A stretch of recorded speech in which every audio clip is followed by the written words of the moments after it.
Assalamualaikum warahmatullahi wabarakatuh.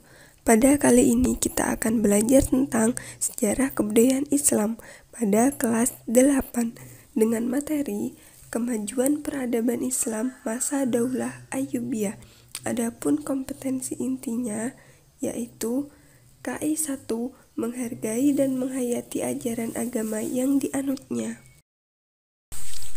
KI 2 yaitu menunjukkan perilaku jujur, disiplin, tanggung jawab, peduli, seperti toleran, gotong royong, santun dan percaya diri dalam berinteraksi secara efektif dengan lingkungan sosial dan alam dalam jangkauan pergaulan dan keberadaannya. KI 3 yaitu menganalisis dan menerapkan pengetahuan seperti faktual, konseptual, dan prosedural berdasarkan rasa ingin tahunya tentang ilmu pengetahuan, teknologi, dan seni budaya terkait fenomena dan kejadian tampak mata. KI 4 yaitu mengolah, menyaji, dan menalar dalam ranah konkret, seperti menggunakan, mengurai, merangkai, memodifikasi, dan membuat. Juga ranah abstrak, seperti menulis, membaca, menghitung, menggambar, dan mengarang, sesuai dengan yang dipelajari di sekolah dan sumber lain menurut sudut pandang atau teori. Dan adapun kompetensi dasar pada materi kali ini yaitu KD 3.5 menganalisis sejarah berdirinya Daulah Ayyubiyah. KD 3.6 menganalisis perkembangan peradaban Islam pada masa Daulah Ayyubiyah. KD 3.7 menganalisis semangat juang para pemimpin Daulah Ayyubiyah yang terkenal, seperti Salahuddin Al-Ayyubi, Al-Adil, dan Al-Kamil. KD 3.8 menganalisis peran ilmuwan muslim pada masa Daulah Ayyubiyah dalam kemajuan peradaban Islam.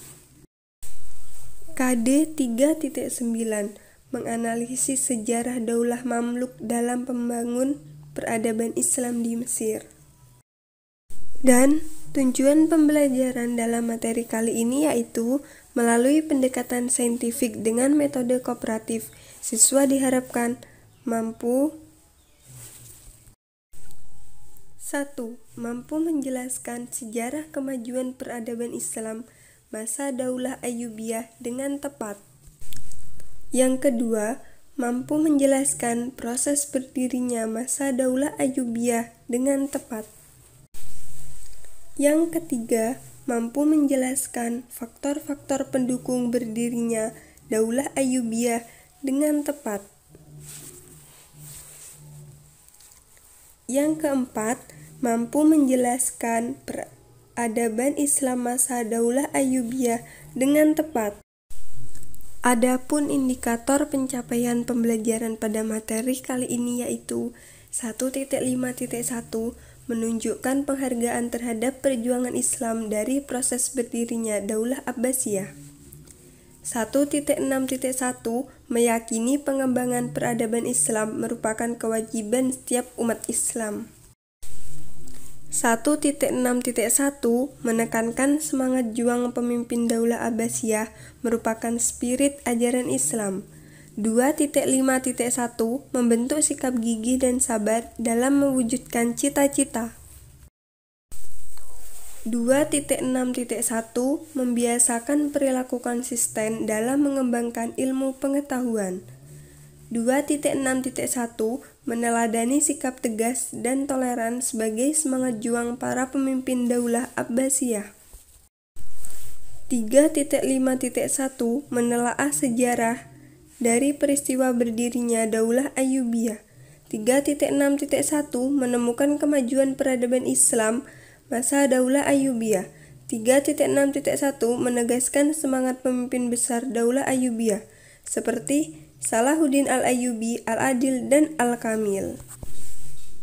4.5.1 menunjukkan peristiwa penting sejarah berdirinya Daulah Ayyubiyah.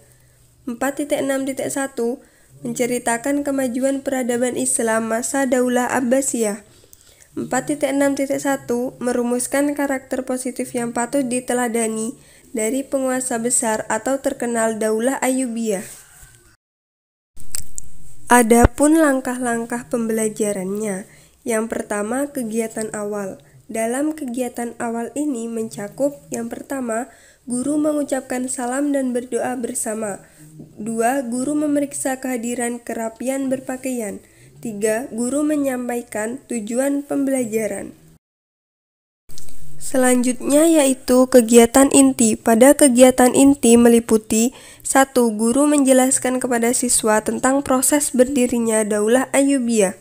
Yang kedua, guru menjelaskan kepada siswa tentang peradaban Islam pada masa Daulah Ayyubiyah. Yang ketiga, guru menjelaskan kepada siswa tentang kemajuan bidang pendidikan. Yang keempat, guru menjelaskan kepada siswa tentang kemajuan bidang ekonomi dan dagang. Yang kelima, guru menjelaskan kepada siswa tentang kemajuan militer dan perdagangan. Yang keenam, guru menjelaskan kepada siswa tentang kemajuan bidang pertanian. Yang ketujuh, guru melakukan tanya jawab kepada siswa tentang materi yang telah disampaikan. Selanjutnya yaitu kegiatan penutup. Pada kegiatan penutup meliputi 1. Guru memberikan kesimpulan tentang materi yang dibahas pada hari ini. 2. Guru melakukan refleksi dari proses pembelajaran. Yang ketiga, guru menutup pembelajaran dengan doa dan salam. Selanjutnya yaitu media atau alat. Dalam pembelajaran kali ini menggunakan media atau alat. Yang pertama, buku siswa SKI kelas 8 Kemenak. Yang kedua, ensiklopedi atau buku referensi lain. Yang ketiga, multimedia interaktif dan internet.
Berdirinya Daulah Fatimiyah. Daulah ini merupakan nama daulah yang dinisbatkan kepada putri Nabi Muhammad SAW, yaitu Fatimah Az-Zahra. Didirikan oleh Said Ibnu Husain yang merupakan keturunan dari Syiah Ismailiyah. Daulah Fatimiyah terbentuk tidak terlepas dari peran serta seorang pengikut Syiah yang bernama Abu Abdillah Asy-Sya'shi. Khalifah pertama daulah ini adalah Ubaidillah Al-Mahdi dengan ibu kota pemerintahan yaitu kota Qairawan, Tunisia. Pada tahun 358 Hijriah atau 969 Masehi, Daulah Fatimiyah memindahkan ibu kotanya ke Kairo, Mesir. Hal tersebut disebabkan karena salah satu tentara bernama Jauhar As-Sikli mampu merebut Mesir dari Daulah Ikhshidiyah. Daulah Fatimiyah berkuasa selama 262 tahun dan khalifah terakhirnya yaitu Al-Adil Billah. Puncak kejayaan daulah ini berada pada masa kepemimpinan Abu Mansur Nizar Al-Aziz yaitu 975 sampai 996 Masehi. Pada khalifah Al-Mu'iz li'idillah, Masjid Al-Azhar dibangun yang kemudian menjadi universitas hingga saat ini. Selanjutnya yaitu proses terbentuknya Daulah Ayyubiyah. Faktor yang mendukung terbentuknya Daulah Ayyubiyah diantaranya yaitu yang pertama yaitu Daulah Fatimiyah mengalami kemunduran dan sistem pemerintahan yang lemah. Yang kedua, terjadinya Muslim paceklik. Yang ketiga, adanya penyerbuan tentara salib ke Mesir. Dan yang terakhir yaitu konflik internal dalam pemerintahan Daulah Fatimiyah. Panglima bernama Asaduddin Syirkuh bersama saudaranya Salahuddin Al-Ayyubi ditugaskan oleh Gubernur Syria Nuruddin Zangi untuk datang ke Mesir dengan tujuan mengusir tentara salib dan menguasai Mesir. Tetapi ternyata salah satu Perdana Menteri bernama Syawar bermunafik dan akhirnya Panglima Asaduddin Syirkuh dan Salahuddin Al-Ayyubi menangkap Perdana Menteri tersebut. Lalu, kedudukan Syawar digantikan oleh Asaduddin Syirkuh dan wafat setelah menjabat selama 2 bulan sebagai Perdana Menteri. Lalu Salahuddin Al-Ayyubi akhirnya menjadi Perdana Menteri untuk menggantikan Asaduddin Syirkuh.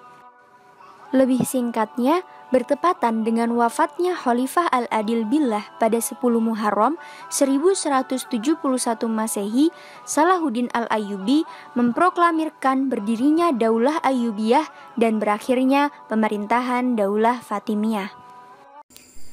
Yang selanjutnya yaitu kemajuan Islam masa Daulah Ayyubiyah. Perlu kalian ketahui bahwasanya tidak hanya dinasti Abbasiyah dan dinasti Umayyah yang merupakan dinasti besar yang sudah mencapai kemajuan atau memajukan Islam di dunia, melainkan dinasti Ayyubiyah pun sudah sama telah memberikan kontribusinya dalam memajukan kebudayaan dan peradaban Islam di dunia. Kemajuan Islam masa Daulah Ayyubiyah yang pertama yaitu kemajuan di bidang pendidikan, yang kedua di bidang ekonomi dan perdagangan, yang ketiga di bidang militer dan sistem pertahanan, dan yang keempat yaitu di bidang pertanian. Langsung saja, yang pertama yaitu kemajuan peradaban Islam masa Al-Ayyubiyah di bidang pendidikan.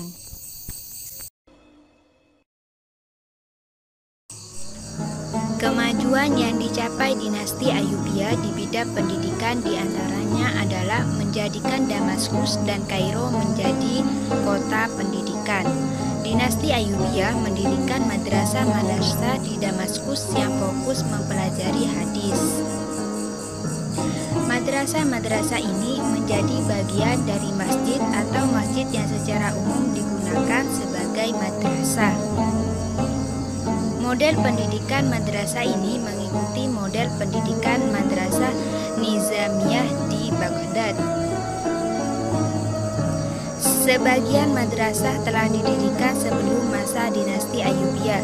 Di antaranya adalah madrasah yang didirikan Nuruddin Zanki di Aleppo. Di bidang fikih, madrasah-madrasah ini menganut madhab Syafi'i. Dalam perkembangannya, masjid yang juga berfungsi sebagai madrasah ini berfungsi juga sebagai pemakaman. Hal ini menunjukkan bahwa dinasti Ayyubiyah menjadikan masjid multifungsi, artinya banyak kegunaannya. Tradisi ini kemudian dilanjutkan setelah masa Ayyubiyah, di mana dinasti Mamluk yang menggantikan dinasti Ayyubiyah bukan pendiri madrasah di madrasah tersebut. Sultan yang berkuasa di Damaskus membangun rumah sakit yang difungsikan sebagai sekolah kedokteran. Di antaranya adalah Rumah Sakit Al-Nuri dan Rumah Sakit Al-Walid yang berdiri terlebih dahulu, yaitu masa Khalifah Al-Walid bin Abdul Malik dari dinasti Umayyah. Sultan Salahuddin Al-Ayyubi mendirikan Madrasah Salahiyah di Kairo yang merupakan madrasah terbesar kedua setelah Madrasah Nizamiyah di Baghdad. Setelah itu, Salahuddin Al-Ayyubi juga mendirikan madrasah di Iskandariyah dan Yerusalem. Selain madrasah, Salahuddin juga mendirikan rumah sakit di Kairo, seperti halnya Rumah Sakit Al-Nuri di Damaskus. Rumah sakit ini berfungsi sebagai sekolah kedokteran. Salah satu ilmuwan bidang kedokteran yang bekerja di rumah sakit ini adalah Ibnu Al-Maimun.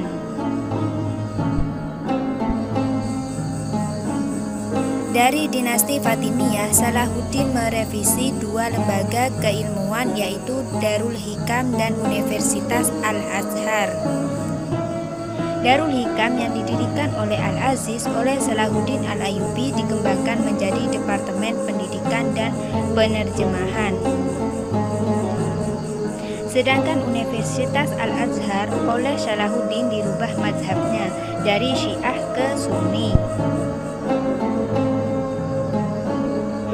Tujuannya adalah agar lebih banyak lagi pelajar Islam yang belajar di Al-Azhar karena mayoritas umat Islam mengikuti mazhab Sunni. Selain itu, Salahuddin juga memberikan tanah wakaf yang luas yang bisa dimanfaatkan untuk biaya operasional Al-Azhar.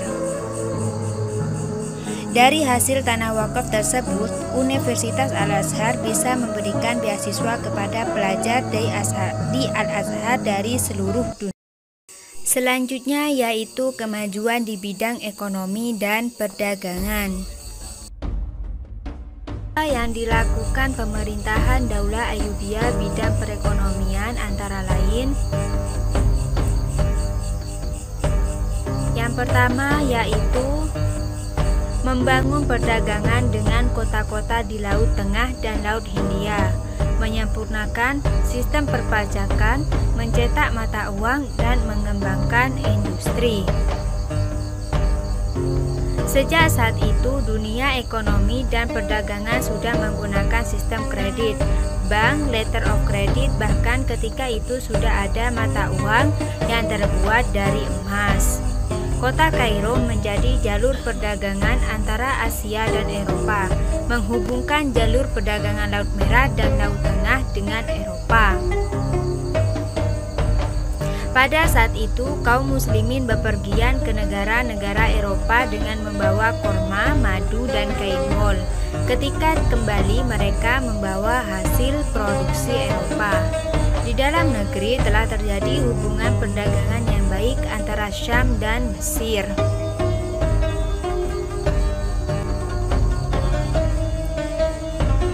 Mesir mengekspor barang-barang tenunan, karpet, kulit, dan kayu ke Syam. Begitu juga sebaliknya. Syam mengekspor kurma, buah-buahan, sutra, dan beberapa macam bejana, keramik, serta tembaga ke Mesir. Perdagangan semakin membaik ketika Karnak dan beberapa pusat perdagangan dapat dikuasai oleh tentara Islam. Selain itu, dimulai percetakan mata uang dirham campuran, atau yang biasa disebut dengan fulus. Percetakan fulus yang merupakan mata uang dari tembaga dimulai pada masa pemerintahan Sultan Muhammad Al-Kamil Ibnu Al-Adil Al-Ayyubi. Percetakan uang fulus tersebut dimaksudkan agar sebagai alat tukar terhadap barang-barang yang tidak signifikan dengan rasio 48 fulus untuk setiap dirhamnya. Kemajuan di bidang industri pada masa Ayyubiyah dibuktikan dengan dibuatnya kincir oleh seorang Syria yang lebih canggih dibandingkan buatan orang Barat. Industri yang berkembang antara lain penyamakan kulit, penyulingan minyak zaitun, sabun, karpet, kain, dan gelas. Kota-kota industri terkenal pada masa Al-Ayyubiyah antara lain Akhmim di Syait, Dimyat di Wajil Bahri. Baik, anak-anakku sekalian, selanjutnya Ibu akan menjelaskan tentang kemajuan peradaban Islam masa Ayyubiyah bidang militer dan pertahanan. Langsung saja ke pembahasan. Nah, anak-anakku mohon disimak dengan baik-baik ya. Dinasti Ayyubiyah memiliki kekuatan militer yang terkenal sangat tangguh. Pasukannya diperkuat oleh pasukan dari bangsa barbar Turki dan Afrika. Faktor-faktor yang mempengaruhi kemajuan militer Ayyubiyah sehingga mampu mengalahkan perang salib adalah strategi perang yang baik, senjata cukup maju, semangat pasukan tinggi untuk membela agama. Pasukan dinasti Ayyubiyah dilengkapi dengan manjani, alat pelempar bahan peledak yang bisa menghancurkan tembok benteng. Selain itu, mereka juga menggunakan burung merpati untuk mengirim informasi militer kepada para komandan pasukan. Untuk memperkuat pertahanan, Sultan Salahuddin membangun tembok kota di Kairo dan benteng yang dikenal dengan Qal'atul Jabal atau benteng Salahuddin Al-Ayyubi. Benteng ini terletak bersebelahan dengan Bukit Muqattam dan berdekatan dengan Medan Sayyidah Aisyah. Ide membuat benteng ini hasil pemikiran Salahuddin sendiri dan diwujudkan pada tahun 1183 Masehi. Salahuddin melihat bahwa kota Kairo begitu luas dan besar dengan membutuhkan sistem pertahanan benteng yang kokoh sebagaimana di Halab dan Syria. Salahuddin Al-Ayyubi memerintahkan agar bahan batu yang digunakan untuk membangun pondasi benteng tersebut diambil dari batu-batu yang terletak di piramid di Giza. Benteng ini dikelilingi pagar yang tinggi dan kokoh. Untuk memasuki benteng terdapat beberapa pintu utama, di antaranya pintu Fat, Nars, Haq, dan Luk. Terdapat pula saluran air yang berasal dari sungai Nil yang pada masa itu menjadi bekal minum para tentara. Pada zaman kerajaan Utsmaniyah, benteng ini mengalami perluasan.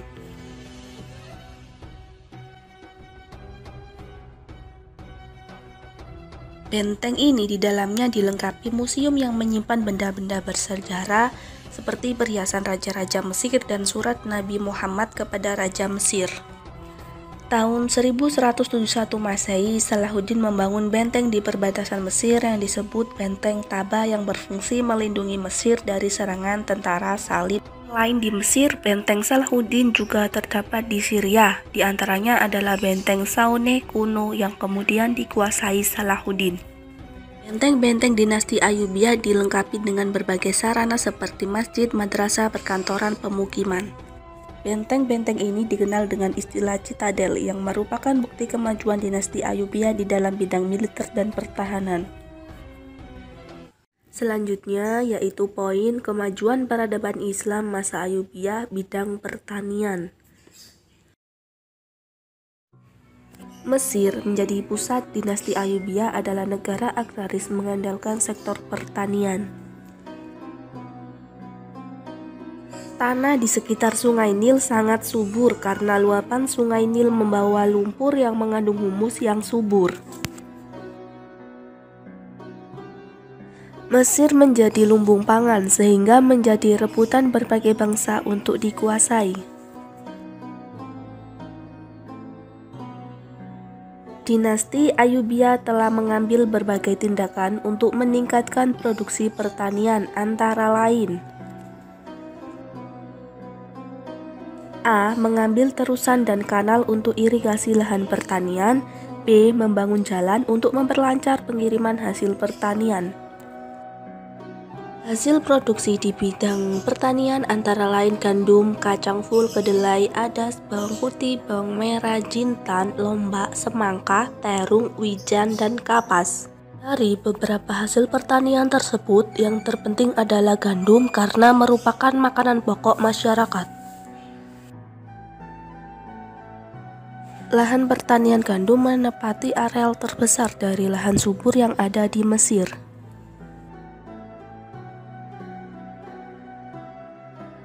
Sejalan dengan keberhasilan di sektor pertanian, perkebunan juga menghasilkan berbagai jenis buah-buahan seperti anggur, tin, apel, pisang, dan korma. Pembudidayaan tebu secara resmi didukung untuk memenuhi permintaan yang besar dari penduduk setempat maupun dari bangsa Eropa. Sektor pertanian mendapatkan perhatian yang besar dan pembinaan yang lebih serius karena sektor ini merupakan tulang punggung perekonomian Mesir. Kegagalan di sektor pertanian bisa berakibat lumpuhnya perekonomian Mesir, dan itu sangat berbahaya karena umat Islam sedang berhadapan dengan pasukan salib. Pertanian di Mesir merupakan sumber utama dari pasukan dinasti Ayyubiyah dalam perang salib.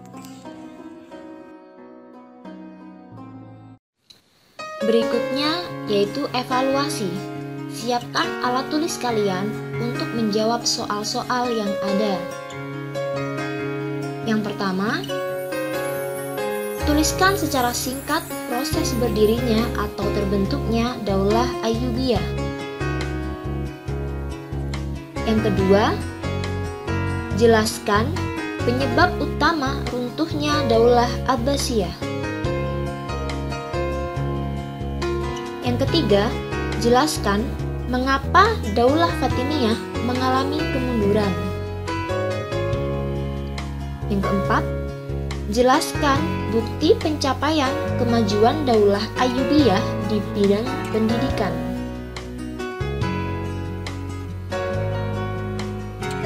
Yang kelima, jelaskan usaha yang dilakukan pemerintahan Daulah Ayyubiyah di bidang perekonomian. Yang keenam, sebutkan faktor-faktor yang mempengaruhi kemajuan militer Daulah Ayyubiyah. Dan yang ketujuh, sebutkan tindakan yang diambil Daulah Ayyubiyah untuk meningkatkan produksi pertanian. Baik, saya di sini akan membacakan kesimpulan mengenai persentase kelompok kami. Baik, langsung saja ke pembahasannya ya. Kesimpulan yang pertama yaitu sebelum Daulah Ayyubiyah berdiri, Mesir dikuasai oleh Daulah Fatimiyah. Daulah Fatimiyah merupakan pemerintahan Islam yang berfaham Syiah, didirikan oleh Said Ibnu Husain dan dipropagandakan oleh seorang pengikut Syiah bernama Abu Abdullah Asy-Syaksi. Berkuasa selama 262 tahun 297 sampai 567 Hijriah, 909 sampai 1171 Masehi, dengan khalifah pertamanya bernama Ubaidillah Al-Mahdi dan beribu kota di Kairouan, Tunisia. Daulah Ayyubiyah didirikan oleh Sultan Salahuddin Yusuf bin Najmuddin bin Ayyub atau yang lebih dikenal dengan Salahuddin Al-Ayyubi pada tahun 1171 Masehi. Motivasi pendirian Daulah Ayyubiyah adalah saat melihat Mesir dikuasai oleh tentara Salib dan mengakibatkan melemahnya Daulah Fatimiyah. Dengan inisiatif Panglima Tentara Asaduddin Shirkuh dan saudaranya Salahuddin Al-Ayyubi, keduanya diperintah oleh Gubernur Syria Nuruddin Zengi, salah satu gubernur masa kekhalifahan Abbasiyah. Daulah Ayyubiyah selaras dengan masyarakat Mesir yang berpaham Sunni daripada dengan Daulah Fatimiyah yang berpaham Syiah. Nah, baik anak-anak, dari penjelasan tentang dinasti Ayyubiyah, maka bisa diambil kesimpulan bahwa kita sebagai penerus bangsa harus bisa mengambil nilai-nilai positif dari berdirinya dinasti Ayyubiyah. Kita harus bisa semakin membuat maju negara, cinta tanah air, dan disiplin dalam belajar ataupun melaksanakan kewajiban yang seharusnya kita laksanakan. Anak-anak harus rajin belajar, semangat dalam melaksanakan tugas dan kewajiban, dan lain sebagainya.